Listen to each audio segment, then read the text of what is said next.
يا راغبا في كل علم نافع. ينمو العلم ويتقدم بتقنياته ومجالاته، ومعه نطور أدواتنا في تقديم العلم الشرعي. أكاديمية زاد أكاديمية ينبوعها صاف ليروي غلة الظمآن، والسيرة العلياء عطرة الشدى طيب يفوح لأهل كل زمان.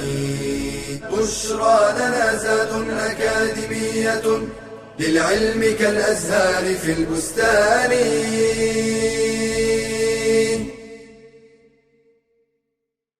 بسم الله والحمد لله والصلاة والسلام على رسول الله. أما بعد, the Prophet عليه الصلاة والسلام's companions, the Prophet's عليه الصلاة والسلام's contact list had different segments of the society. So he knew the poor as he knew the wealthy. And the way he interacted with the poor was as well as astonishing as his interaction with the wealthy. In the sense that the Prophet ﷺ used to check on them. Abu Rafi', may Allah be pleased with him, reported that Abu Hurairah, may Allah be pleased with him, said that there was a black woman, and the companions don't know her name, or they knew her name, but she was not of great significance that the books of hadith would relate to us what her name was. She was a black woman. Her job, her duty was to clean the masjid and to ensure that it was quite adequate for people to pray. There was no hoovering or brushes and the likes or carpets, but she used to keep it nice and tidy. And one day the Prophet said, alayhi salam, where is the black woman that used to clean the masjid? And they said to him, O Prophet of Allah, she died. And the Prophet said, why didn't you tell me? So they kept on saying that, Prophet of Allah, she's just a black woman. She's just a janitor. So the Prophet said, alayhi salatu wasalam, show me where her grave is. So they took him to her grave in the cemetery, and he offered funeral prayer with the companions behind him doing the same. And he said that these graves are filled with darkness, and Allah Azza wa Jal would fill it with light through my prayer for them. So the Prophet ﷺ did not neglect those who were not famous, those who were not a celebrity. Rather, he used to look for them and try to help them. And whenever he saw their poverty, he used to feel their pain, and he used to show it to the people that he is not pleased, as in the hadith of Jarir ibn Abdullah al-Bajali, may Allah be pleased with him, when a group of Ghatafan came, or from Mudar, that is, came to the masjid with torn clothes. And the Prophet ﷺ got offended because they are from an honorable tribe. So he encouraged the people to give in charity and to protect themselves from hellfire, until one man went and brought a huge sack of goods and placed it in front of the Prophet ﷺ, which encouraged everyone in the masjid to go back home and bring a huge pile that was formed in front of the Prophet ﷺ that made him happy. The Prophet ﷺ used to share good things with them whenever he had it. And he used to see and figure out signs of hunger and poverty and would react to that. When Abu Hurairah once was extremely hungry and no one of the companions would figure that out, the Prophet saw him alayhi salatu wasalam and smiled in his face and asked him to follow him. So he followed the Prophet sallallahu alaihi wasallam till he went home. And then he found in his home a cup, a mug of milk that was gifted to the Prophet ﷺ. Abu Hurairah was so joyful and jubilant that, oh, now I could fill my hunger of 3 or 4 days. Now I could find something to fill up my stomach. To his surprise, the Prophet said to him, alayhi salatu wasalam, go to the masjid and call the people of As-Suffah. And as we discussed before, the people of As-Suffah were the poorest segment of the society. And we could call them homeless, as they were actually and literally homeless. They had nothing, and they spent all their time in the masjid, sleeping there. But they had nothing except the clothes they were wearing. And they were about 80 plus person. Abu Hurairah went, called them, and he was devastated for doing so, but he had to obey the Prophet ﷺ. And the Prophet started giving them one by one this mug to drink until they were full. And then the Prophet ﷺ gave that mug to Abu Hurairah and asked him to drink, and Abu Hurairah drank, and the Prophet said, more, more, more, until Abu Hurairah said, by Allah, O Prophet of Allah, there is no place in my stomach for it. And the mug was still as it is, after feeding more than 80 people. Then the Prophet smiled, alayhi salatu wasalam, said, Alhamdulillah, Bismillah, and he drank what was left over. And if the Prophet ﷺ did not have something to feed people who were asking him to share something with them, he would send them with his companions, as he did with Abu Talha when he sent one of his guests with him to his home, and Sulaym said, we don't have any food except little for the children. And Abu Talha said to his wife, well, give them anything or just put them to sleep, pretending that you're going to give them some food. And then when you serve us the food, turn off the light so that our guest would eat from it, thinking that we're eating as well, until he gets enough. And so they did. The Prophet used to check on these poor people and figure out if they're poor and need help.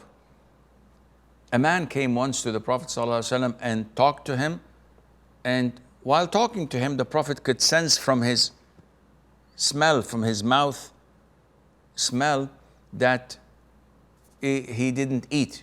So the Prophet ﷺ said to him, don't you use the toothbrush, the miswak?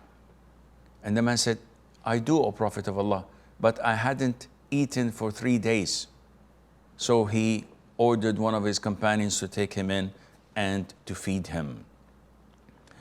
And the Prophet ﷺ used to love to sit with the poor and share with them their plight and their calamities, because Allah did order him that in the Quran, as in 18:28, Surah Al-Kahf, Allah says, and keep yourself patient by being with those who call upon their Lord in the morning and in the evening, seeking His face, and let not your eyes pass beyond them, desiring adornments of the worldly life, and do not obey one whose heart we have made heedless of our remembrance, and who follows his desires, and whose affairs is ever in neglect.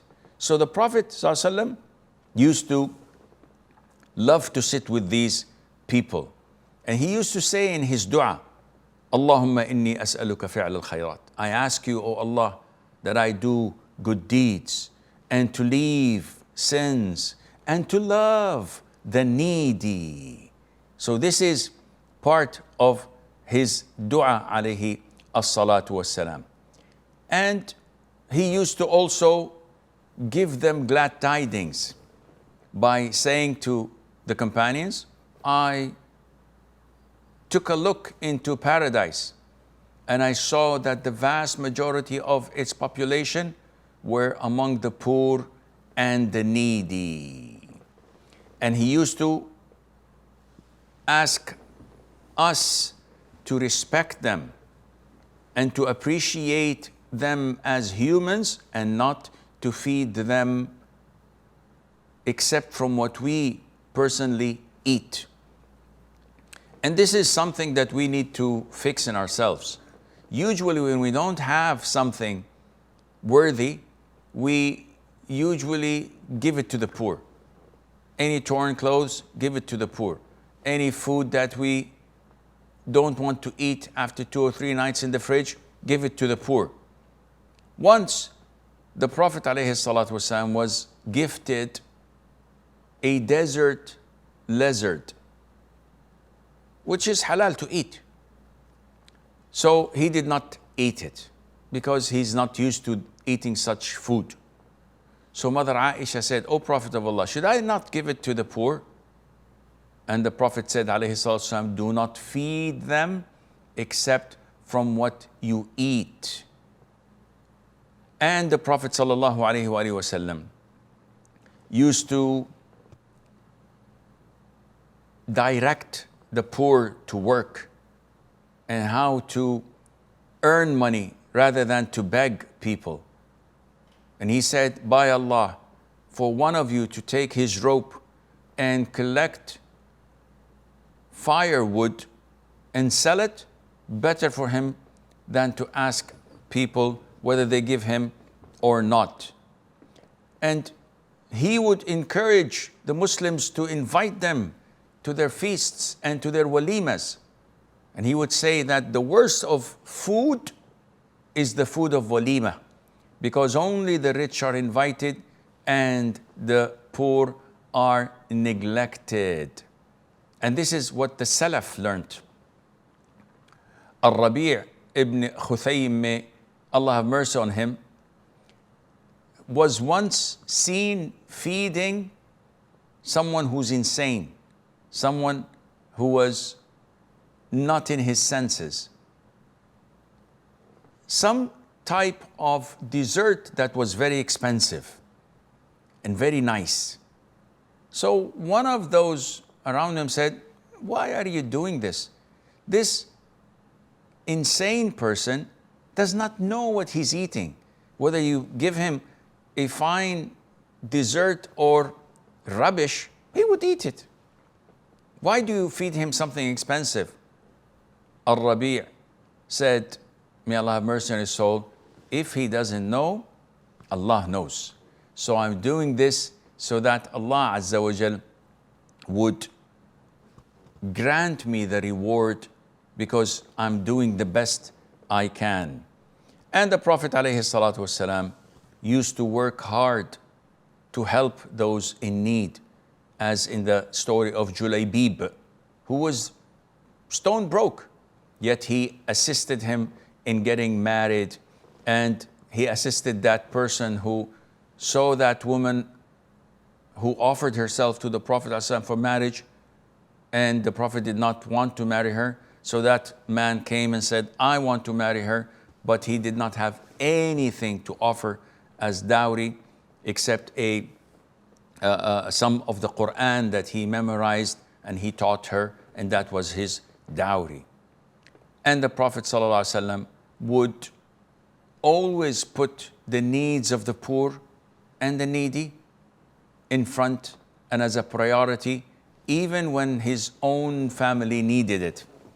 As in the hadith that we all know, when Fatima came and asked for a servant to help her in the house chores, the Prophet says, I would not give you and leave the people of As-Suffah starving in the masjid. They are more worthy of such a gift. هذا والله أعلم ونسبة العلم إليه أسلم وصلى الله وسلم وبارك على عبده ورسوله نبينا محمد. يا راغبا في كل علم نافع. ينمو العلم ويتقدم بتقنياته ومجالاته، ومعه نطور أدواتنا في تقديم العلم الشرعي. أكاديمية زاد أكاديمية ينبوعها صاف ليروي غلة الظمآن، والسيرة العلياء عطرة الشدى طيب يفوح لأهل كل زمان. بشرى لنا زاد أكاديمية للعلم كالأزهار في البستان.